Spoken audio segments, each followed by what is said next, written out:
E aí, tudo bem? Meu nome é Ricardo Moreira, seja muito bem-vindo ao nosso canal.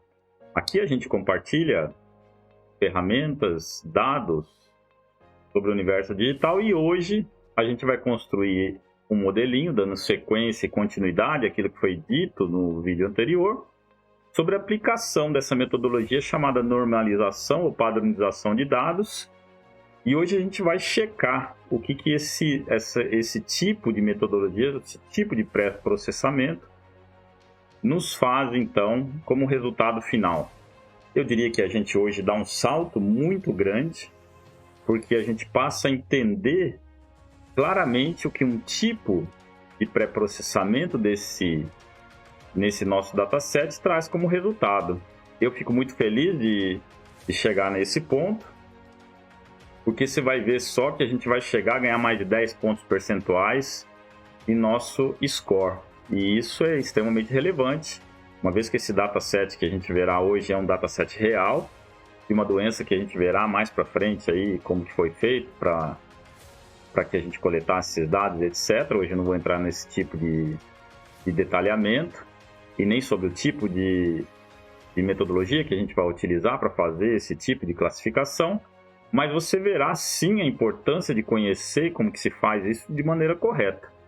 Afinal, se você é um novo paciente ou o profissional que está atendendo esse novo paciente, ele gostaria de sair muito tranquilo do seu consultório. E você, em seu consultório, gostaria de estar muito tranquilo e oferecer a ele a melhor resposta. E se você tem um modelo como esse que te ajuda na tomada de decisão quase chegando a 100%, a gente verá aqui, você será um profissional que, com certeza, vai sair muito contente com o seu próprio trabalho. E é isso que a gente vai fazer hoje. Eu hoje estou muito animado para mostrar esse modelinho para vocês, porque no vídeo anterior, eu sugiro que você veja lá, a gente fez a dedução clara sobre o que a magnitude de determinada feature poderia fazer. Então, como resultado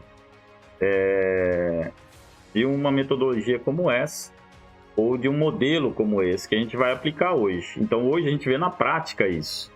Lá no vídeo anterior, o que nós fizemos foi pegar aqueles dados de um dataset, que é o mesmo que a gente vai utilizar hoje, o dataset real, para a área de saúde. Nós fizemos a conta no Excel, desenvolvemos toda essa metodologia e hoje a gente aplica na prática. E você verá que resultado espantoso que a gente vai chegar. Você verá o seguinte, a importância do conhecimento de por que eu faço esse tipo de situação. Porque esse tipo de pré-processamento é necessário. Nesse modelinho que a gente verá hoje, inclusive eu dou ali aquilo que eu julgo como uma boa prática, que é a gente checar os dados antes, só como uma maneira de eu não ter assim um esquecimento, poxa, esqueci de fazer isso. Então é uma boa prática, eu sempre utilizo e está lá, não faz mal algum, é um processamento rápido e a gente vai ver então isso na prática hoje. Eu espero que você esteja gostando, eu queria agradecer a você que mandou algumas mensagens. Fiquei muito feliz com o retorno do vídeo anterior. As pessoas ficaram muito gratas pelo que eu vi lá. Recebi até uma pessoa que falou que infelizmente ele gostaria de ter recebido o pacote inteiro. Mas aí seriam muitas horas para que a gente investisse num único vídeo. Como eu já disse a você, a gente aqui então tem todo este cuidado de desenvolver toda a metodologia. A gente faz, então, pegamos aí aquilo que será a matéria do estudo, desenvolvemos ali, se possível, fazendo as contas, como a gente faz aqui. Depois a gente passa para fazer no Excel, dado o volume de iterações que a gente tem. E depois a gente processa esses dados lá no Python. Então é um processo bastante robusto, eu diria. Eu agradeço a você, Marcelo, que mandou aí os seus comentários. Ele disse que fez lá vários testes e que os valores foram idênticos. Muito obrigado. Eu agradeço demais a você pela sua mensagem e por sua dedicação. Então vamos ver o que tal de processo de normalização e padronização faz? Lembrando que o processo de normalização ele utiliza então alguns valores como máximo e mínimo do meu próprio dataset e ele transforma estes dados desta feature em intervalos de 0 a 1 ou intervalos de +1 a -1. E o processo de padronização, não sei se você está recordando disso, eu sugiro que você veja lá no vídeo anterior. Como eu estou dizendo, padronização, ele utiliza o desvio padrão. E para o processo de padronização, que a gente tem é aquela feature com média 0 e desvio padrão 1. E aí o que a gente fez foi trabalhar esses dados no vídeo anterior e fizemos o processo somente de normalização. Assim que nós fizemos esse processo no Excel, mostramos ali como que se faz as contas direitinho, fizemos todo o processo, end-to-end, e nós partimos para o Python utilizando bibliotecas do próprio Python. E é isso que a gente faz. A gente não faz ou cria um modelinho para estes dados que a gente faz a normalização ou padronização. Porém, a gente, como mencionado anteriormente, nós sim fazemos os nossos próprios processos de normalização, acreditando que a gente vai ter um melhor resultado e a gente verá hoje. Hoje eu estou muito animado, pessoal. Hoje a gente pega e a gente sente realmente na pele aquele gostinho saudável de poder contribuir de alguma forma para um mundo melhor. A gente pega esses dados, são dados reais, e a gente consegue então auxiliar aquele profissional que depende de algum recurso para dar uma melhor resposta para o seu paciente. É maravilhoso. Eu estou muito empolgado, eu agradeço a você por estar assistindo. Eu já peço aí que deixe seu like, deixe seu comentário, manda uma mensagem com a sua sugestão e se inscreve no canal. Eu diria que a gente já começa a entrar numa fase extremamente interessante do nosso trabalho, que é essa possibilidade de criar realmente coisas que transformam o nosso mundo em um lugar muito melhor. Então vamos lá, vamos pegar este dataset, como eu falei, que foi trabalhado lá no vídeo anterior, e a gente fará então o primeiro processamento que a gente fará agora. Ele leva em consideração o dataset sem nenhum tipo de processo. É como se eu pegasse o dataset que foi coletado e fizesse algum tipo de processamento. Lembra o seguinte, eu tenho dito aí nos últimos vídeos que nós, seres humanos, infelizmente não somos bons com números. E é isso que a gente vai ver hoje. E aí a gente olha para essa quantidade gigantesca de números e de dados e a gente teria que dizer se a pessoa tem ou não aquele tipo de doença, ou se ela está suscetível àquele tipo de doença. E eu acredito que a única forma de fazermos isso é com esse tipo de processamento que a gente fará hoje. Tá? Então vamos fazer o primeiro caso, esse aqui é o primeiro caso, onde nós não faremos nenhum tipo de normalização. Utilizaremos essa metodologia. Não vem ao caso aqui, pessoal, qual é o tipo de classificador que a gente está usando, tá bom?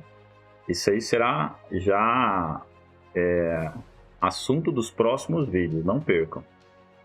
E você verá que a gente fará da mesma forma. A gente vai fazer as continhas, vamos deduzir ali todas as formas, entender o que ele utiliza para fazer esse tipo de coisa, e você verá hoje que resultado que ele chega, auxiliando demais os profissionais da saúde, mas também poderia ser utilizado, eu não sei se você se lembra, que a gente vem falando da Olimpíada Nacional do Feijão. Ele poderia classificar de maneira brilhante e a gente ter muitos melhores resultados com esse tipo de classificador. Então aqui não vem ao caso. O que eu fiz aqui foi criar um modelo que faça diversos tipos de interações de maneira que a gente possa buscar o melhor ou aquela solução que me dê o melhor score. E que o melhor seria que ele acertasse 100% dos casos, obviamente, e nem sempre isso é possível. Mas vamos ver o que vai acontecer aqui. Então aqui é o dataset lá do Excel anterior, tá aqui. Tá? Não vem ao caso, como te falei, a gente vai estudar isso aí nos próximos vídeos. Mas veja só, um deles aqui é a idade e aqui uma característica celular que a gente tem dentre as outras características. Nesse caso aqui, a gente pegou uma parte do dataset, com aproximadamente 200 lições, 21 colunas ou features com os dados, e no último caso, ele me classifica informando se a pessoa possui ou não aquele tipo de doença. Aqui eu já dividi, pessoal, para que a gente tenha aqui o tipo de cluster que a gente vai ver aí nos próximos vídeos e como que se faz tipo de processamento e classificação. Então a gente vê aqui que eu tenho uma coluna exclusiva com esse tipo de dado. E o que eu faço aqui, eu já pego o meu dataset e tiro e retiro lá a minha classificação.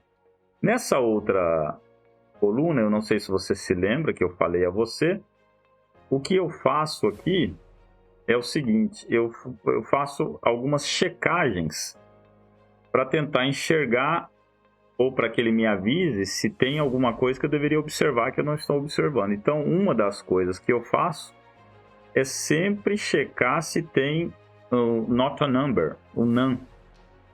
E eu vejo que de todas as 22 colunas eu não tenho nenhum tipo de not a number. Então, eu posso ficar tranquilo, porque eu teria que tomar decisões, no caso, se eu checasse e tem ali uma característica ou um dado que não foi dado, afetando o resultado do meu modelinho. Então é extremamente importante que você faça isso no seu também. Tá? Crie maneiras de você fazer um cross-check, de você ter uma boa prática para sempre revisar esse tipo de situação. Uma coisa interessante que eu estou vendo aqui é que eu tenho aqui números inteiros e números não inteiros. E aqui, olha só, eu tenho objetos. Isso significa dizer que eu vou ter que criar uma forma, né? A gente pode ver aqui, né? For, good, yes, no, e assim por diante, de fazer isso. E a gente também tem esse tipo de construção no Python. Label Encoder faz isso, que é uma maravilha, sem nós termos que investir nenhum tipo de tempo. Uma outra coisa que eu faço para checar é checar se tem algum not a number nos meus dados. Então ele checou lá os 4.158 dados e ele já me disse que não encontrou nenhum not a number, então eu posso prosseguir. Aqui, pessoal, não sei se você se lembra, no Classification, e aqui eu já estou fazendo um encoding, ele me dava aqui, olha, uma característica do tipo objeto, e aqui agora eu já transformei os dados, então, em 0 ou 1. Tem ou não tem. E também já fiz isso, olha, vamos colocar esse CAD aqui. O CAD era uma característica desse tipo, yes or no. E o APET também, poor or good. APET já está com 0 ou 1. Então, ó, 1, 0, 1, 1, 1. Vamos ver lá em cima? Então, ó, poor, good, poor. Tá? Então ele mesmo faz esse tipo de decodificação e eu não tenho que me preocupar com esse tipo de coisa. Aqui tem uma coisa que é extremamente importante que a gente faça e a gente verá o porquê que eu devo fazer isso aí nos próximos vídeos, que é a questão de dividir. Lembra-se que eu disse no vídeo anterior e nos outros vídeos também a gente vem falando sobre isso, que é ver o poder do modelo que eu estou criando em termos de treinamento e de teste. Então eu divido este meu dataset de maneira que eu treino o meu modelo com um determinado número de lições e aí depois eu vejo o poder que ele teve para generalizar este modelo e me trazer os resultados em cima daquelas lições que eu considero como teste. E ele também tem uma maneira bastante prática de uma biblioteca de fazer esse split em treinamento e lições de teste. E aqui ele já me dá esse tamanho de cada um deles. Então aqui eu falei para que ele fizesse 30% das lições, considerasse como lições para teste. Então aqui eu tenho 30% de todas as minhas lições, elas serão testadas. Então eu construo o meu modelo, avalio o meu modelo treino o meu modelo em função dessas lições de treinamento e depois eu dou para eles, então, para esse meu modelinho que foi criado, as minhas lições de teste. E ele me mede o score se eu acertei ou se eu errei. Para que assim que quando chegue um novo cliente no meu consultório, por exemplo, aqui a gente está falando sobre doença, eu consiga ter o maior score possível. E à medida em que eu vou recebendo mais e mais dados, eu posso ir aprimorando isso para checar se o meu modelo realmente conseguiu generalizar ou não. Eu não vou falar aqui exatamente sobre o tipo de classificador que eu tenho, mas já será matéria dos próximos vídeos. Mas é um modelo que eu criei para fazer diversos tipos de iterações, tá? A gente verá isso aí nos próximos vídeos. O que eu quero dizer para você é o seguinte, que nesta biblioteca de pré-processamento, eu posso fazer diversos tipos de normalização ou de padronização. No caso aqui, eu estou usando um normalizador que foi a razão ali de um dos nossos estudos. E eu verei daqui a pouquinho, já aqui para frente, um outro tipo, que é o que a gente utilizou na planilhinha de Excel do vídeo anterior. Vê lá no vídeo anterior.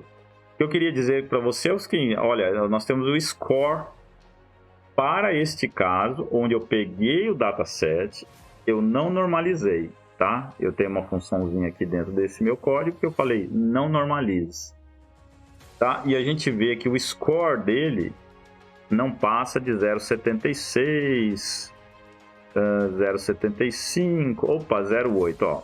Aqui eu consegui um score um pouquinho maior. Então 0,80, 0,81, tá? 0,81, 0,81. E vamos ver se eu tenho mais algum valor superior a ele. 0,81, 0,85, olha só. Então você vê a importância de fazermos diversos tipos de considerações em termos de iterações do nosso modelo. Depois você vai entender cada um desses tipos de iterações que nós fizemos aqui. Eu estou alterando o meu modelo em busca, então, de um melhor resultado para o nosso cliente final. Então, vamos lá, 0,81, 0,81 é o maior, 0,85 passou, ó, 0,85 novamente, 0,85, ó, outro 0,85. E, pessoal, neste caso, sem normalização, o valor máximo encontrado de score é de 0,85. Significa dizer o seguinte, que 15% de todos os meus diagnósticos no meu consultório estarão sob pena de estarem errados, tá? Então, você poderia dizer, é bom ou ruim? Se eu sou paciente, eu diria péssimo, não é? Eu digo a você que você não tem a doença, você poderia já estar se tratando. E aí nós veremos um outro tipo de validação, mas vai ser mais para frente, onde eu vou buscar falsos positivos ou falsos negativos, adequando então o meu modelo nesta realidade. Seria muito melhor eu errar dizendo para o meu paciente que eu não tenho a doença ou que eu tenho a doença e eu começo a me tratar. Então você tem que ter esse tipo de discussão com o seu cliente final. E aqui então vamos fazer mais um tipo de avaliação. Agora a gente vai considerar sim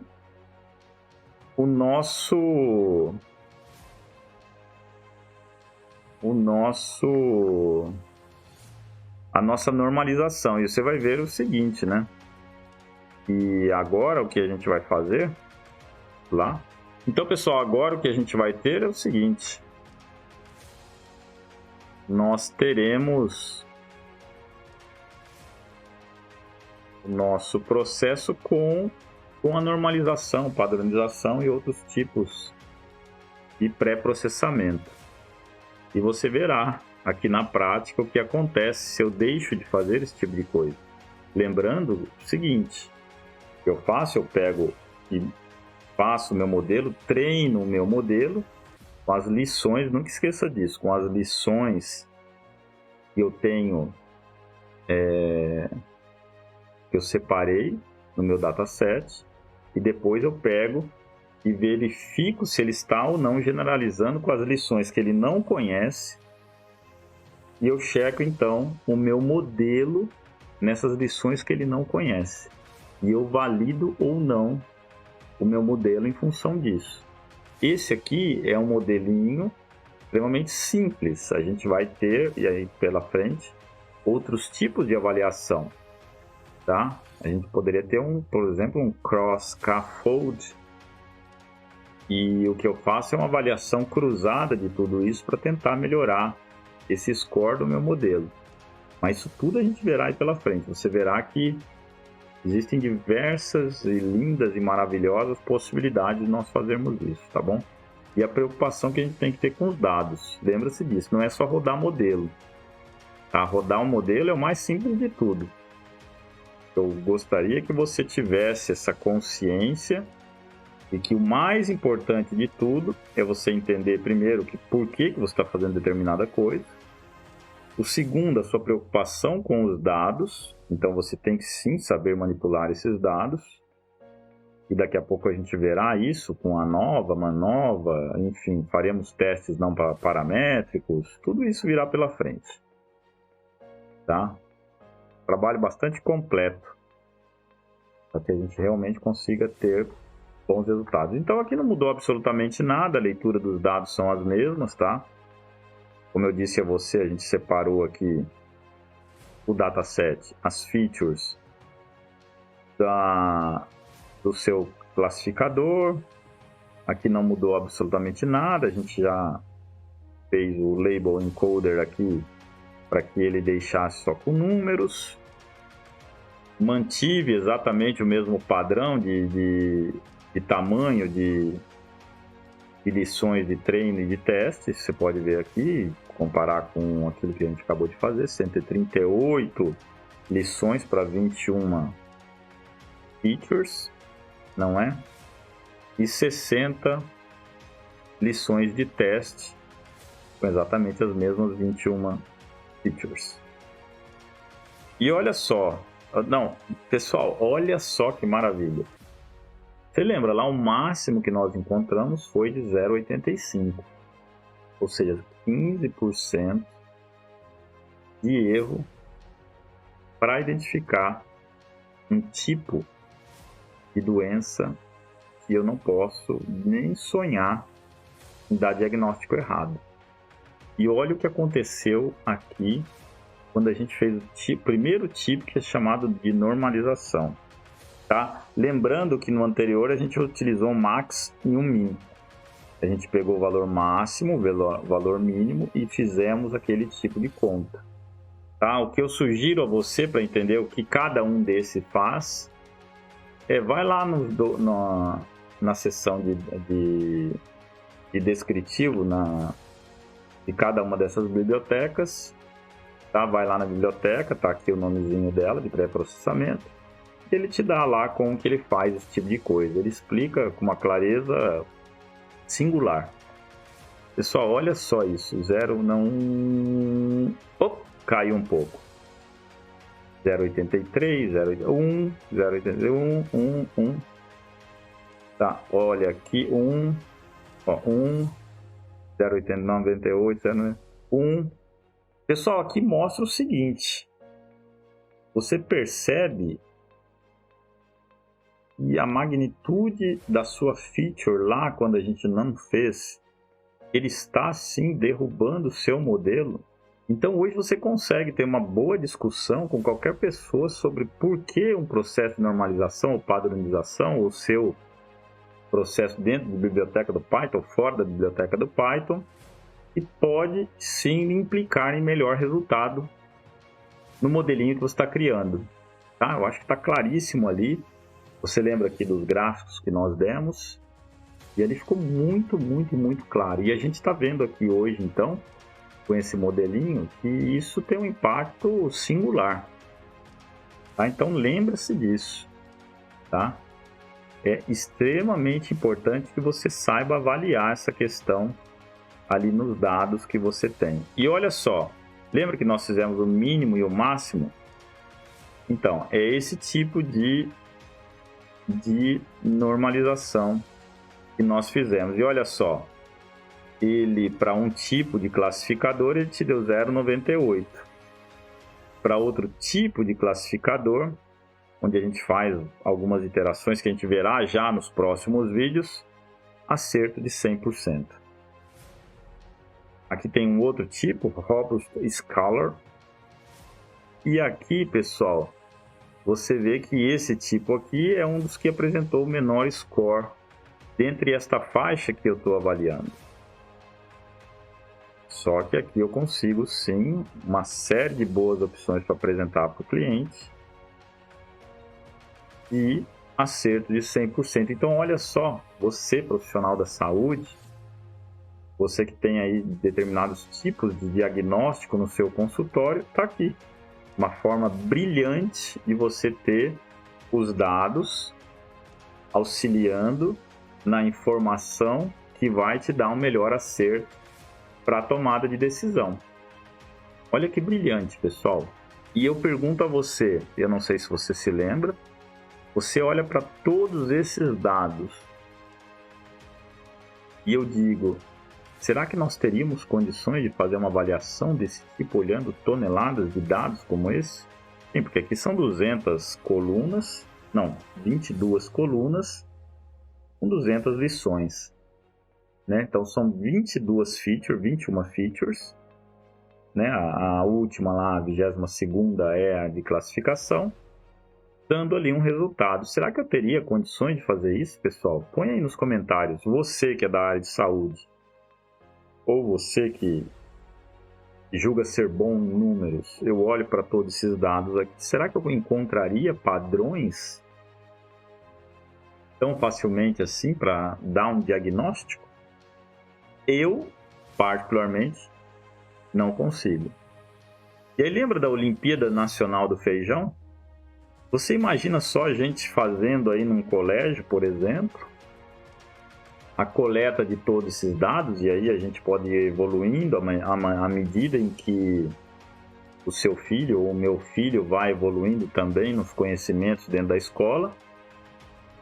E aí aquele que só observava com 4 ou 5 anos, com 7 ou 8 já está ali através de uma escalazinha fácil, que você só coloca em cima e observa. Depois, com seus 10 anos, já está medindo ali com uma régua. Depois, com seus 12 ou 13 anos, já está medindo ali outras características de uma maneira muito mais precisa e acumulando esses dados e essas features até chegar a esse número de 21, por exemplo. Até que lá nos seus últimos anos de ensino fundamental, você já está, então, tendo consciência da importância da coleta de todos esses dados e entendendo que esta ou aquela característica te dará melhor resultado. Olha que brilhante! E você tem todas essas colunas, então, alimentadas desde lá dos 4 anos até os seus 15, 16 ou 17 anos. Não seria um trabalho brilhante? Coloca aí nos comentários. Você imagina a riqueza que traria no seu colégio fazer um tipo de trabalho como esse? Não é? Então, participa aquele que tem 4 ou 5 anos e participa aquele que também está lá no finalzinho da cadeia. E a formação desse mindset de coleta de dados, observação, e depois daqui para frente, logo a gente verá aí essa questão de como que eu calculo a importância de features, e você verá, você não vai acreditar no que você verá aqui. É extremamente linda a matemática que envolve isso, alto vetor e alto valor. Eu já falei isso, infelizmente, eu nunca, apesar de ter sempre muito empenhado lá nas álgebras lineares da vida, na faculdade, eu não sabia para que era, para que servia. Hoje eu sei, você verá aí nos próximos vídeos aplicação brilhante sobre isso. Você não vai acreditar nesse mesmo modelinho que esse mesmo modelinho a gente vai fazer diversas aplicações aqui para frente. Você vai ver a robustez que a gente vai criar nesse mesmo modelinho daqui para frente. Você verá. Você não vai acreditar. Tá? Então deixa aí nos seus comentários. Eu espero que tenha ficado extremamente claro para você a importância que tem de se fazer aí esse cross-check com relação aos dados, né? A gente tem que ter maneiras ali de checar que não tenha nenhum dado na planilha nesses dados que a gente coletou, que não sejam números ou que esteja ausência, que tenha uma ausência de dados, até para a gente poder avaliar e a gente decidir se eu mantenho aquela lição ou se eu não mantenho, ou se eu descarto ou se eu considero algum outro tipo de avaliação para poder preencher aquele dado. Daqui para frente, a gente terá também a oportunidade de checar se determinada lição que está chegando, uma análise bootstrapping, se aquele dado refere-se ou não, aquele conjunto de dados refere-se ou não a este dataset que eu estou analisando, e aí é uma análise perfeita, porque pode ser que não seja. E aí, o que eu faço com os dados? Não é? Aí para frente a gente vai checar e a gente chegará à conclusão que determinado tipo de lição, determinado tipo de volume de dados não pertence àquele dataset. Então não vale a pena eu arriscar a dar um diagnóstico errado. E tudo isso você verá aqui. Então eu quero agradecer a você, muito obrigado por ter assistido o vídeo. O Marcelo, mais uma vez, obrigado pelos seus comentários. Eu espero que você goste desse modelinho de hoje, que a gente checa. E veja, pessoal, a gente saiu de 0,85 para 100% de acerto. Não é fraco, não. Tá? E não dá para a gente dizer que é questão de arredondamento ou... Não dá. Tá? Se eu não fizer esse tipo de processamento, eu estou sendo leviano. Aí eu tenho que saber o que eu estou fazendo. E hoje você sabe por que você faz isso. Está aqui, né? A explicaçãozinha, lembra do vídeo anterior? Está aqui. Então deixa aí o seu comentário. Deixa o seu like. Compartilha. Manda mensagem para a gente. Eu quero agradecer a sua participação. E mais uma vez, muito, muito, muito obrigado. Vamos estudar. Você vê que é um barato tremendo, pessoal. Você começa a ver isso aqui, te enche de energia. A gente fica meio viciado nisso aqui, não é? Eu espero que você esteja gostando tanto quanto eu, tá? Até mais, até o próximo vídeo. E vamos trabalhar, vamos estudar. E vamos transformar tudo isso aqui em um poder para melhores decisões e para que a gente construa um mundo muito melhor. Valeu, muito obrigado e até o próximo vídeo. Até mais. Tchau, tchau.